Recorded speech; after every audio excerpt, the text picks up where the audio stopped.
Hello and welcome to another video review. This is the Blackwell Deception for PC.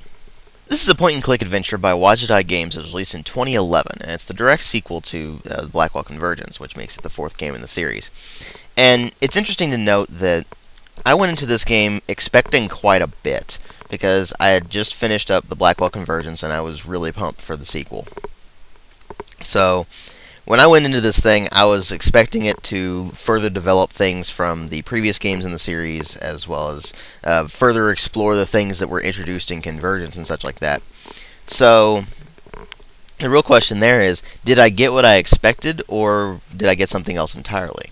As far as the presentation goes, it wasn't actually what I was expecting from Blackwell, and that's simply because they changed the art style in this one. It's a bit more cartoony and a bit more weird. The sprites seem less detailed, particularly with the characters, but the environments themselves are actually more detailed, so it's this weird contrast. That said, the animations are generally slightly better. They're smoother and flow together more nicely. And the presentation itself is not bad, it's just different, and it's not what I expected. And I personally prefer the Blackwell Convergence's visuals, but I like what they did with the environments in this. So if they took the characters kind of stuff from Blackwell Convergence and combined it with the environmental stuff from Deception, then they'd just have a winning formula right there. But again, it's all pixel art, and it's generally pretty well done pixel art. There's mostly things are quite detailed, except for characters, which seem less detailed this time around, and I don't know why that is, but oh well.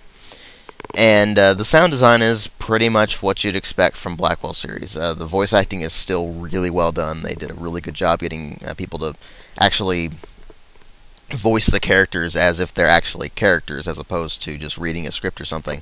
And so things come across very well, and you can tell that the actors are getting more comfortable with their roles as they go through this series, so that's another good thing.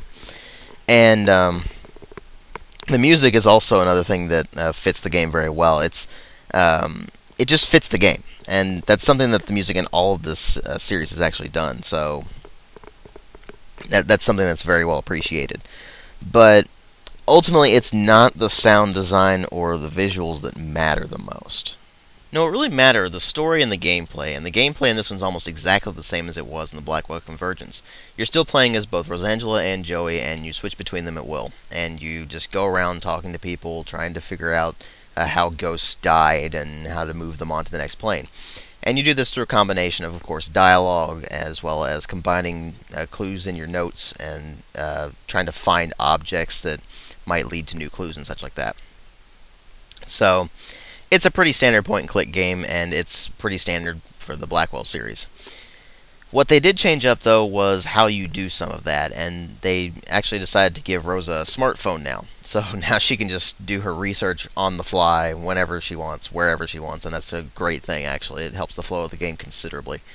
And all of the stuff is self-contained in the smartphone. Like, it serves as your notebook, it serves as your research thing, and so that's pretty handy now. You do still have an inventory by itself, but that phone does help with a lot of the backtracking problems that happened in the previous games, where you had to actually go back to the apartment to do some research and stuff like that. Which was fine, but it did get somewhat annoying sometimes, as well as having to go back to the apartment to talk to Joey at any particular length. Mostly because whenever you were anywhere but the apartment, he would sit there and be like, "Are you crazy? You're trying to talk to me in public and stuff." And now there's a lot more locations where you can actually talk to Joey without worrying about just people overhearing and stuff like that. So that helps the flow of the game considerably as well. And the story in this one is interesting. It takes place after the events of the Blackwell Convergence, and Rosangela has now decided to just go full on into the medium business. And it starts her off with this case where she's on a yacht, and it's this mysterious circumstance where it just basically starts itself and just drifts off into the I want to say it's the bay, but I'm not exactly sure on that.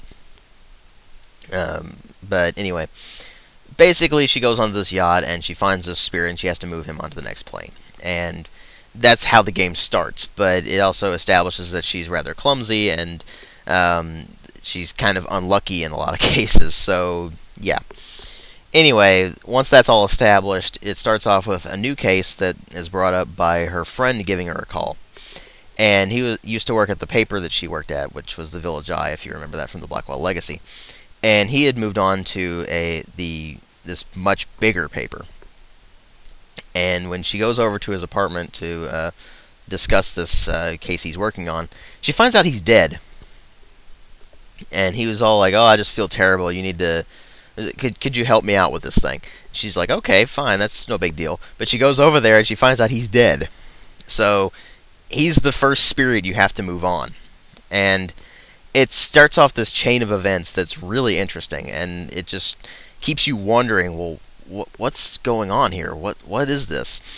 And so the story within the Blackwell Deception itself is very interesting. But there is one big problem with it. Even though it does have all these elements that were from the previous games in the series, where you're moving on spirits to the next plane and you're trying to learn more about that sort of thing, it focuses less on that.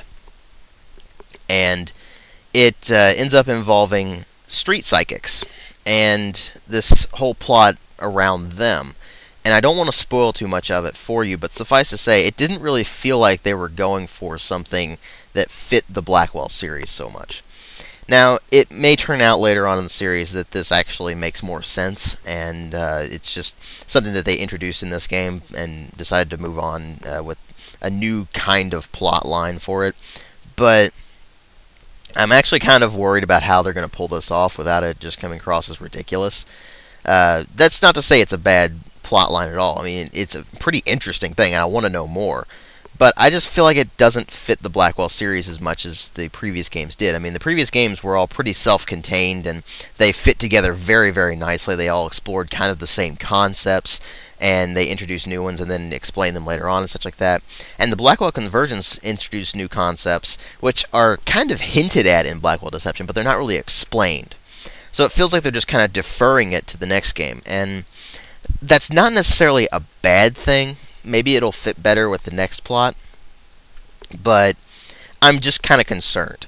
And that's not to say that I didn't enjoy Blackwell Deception. I actually quite enjoyed it quite a bit. But I feel like after the Blackwell Convergence, it's a bit of a letdown.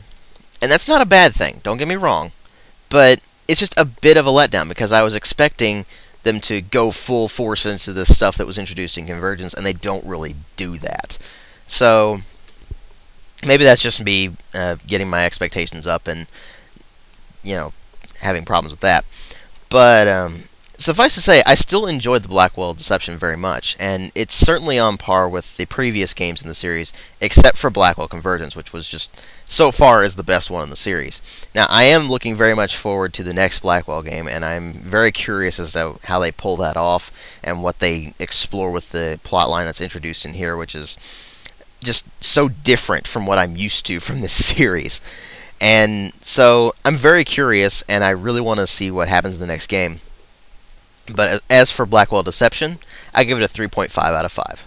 Thanks for watching.